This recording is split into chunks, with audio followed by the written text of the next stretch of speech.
పాఠశాల మొత్తానికి ఉన్నది ఒకే ఒక్క విద్యార్థి, గురువు కూడా ఒకరే. వినడానికి ఆశ్చర్యంగా ఉన్నా ఇది చిత్తూరు జిల్లా కుప్పం నియోజకవర్గంలోని ఒక పాఠశాల కథ.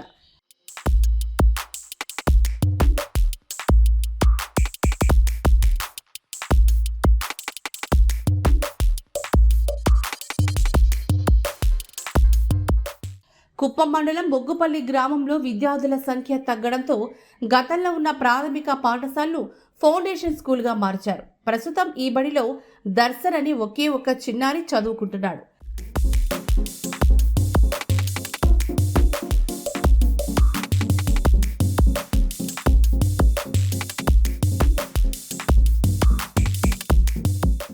అతనికి విద్యాబుద్ధులు నేర్పించేందుకు సురేష్ అనే ఉపాధ్యాయుడు విధులు నిర్వర్తిస్తున్నారు.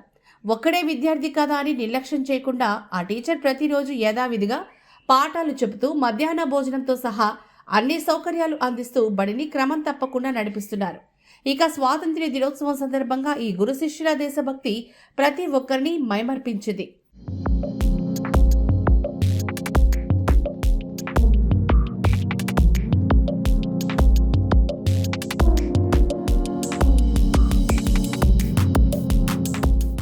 ఆ ఒక్క విద్యార్థి కోసమే ఉపాధ్యాయుడు సురేష్ పాఠశాల ప్రాంగణాన్ని రంగురంగుల కాగితాలు, పువ్వులతో సర్వాంగ సుందరంగా తీర్చిదిద్దారు.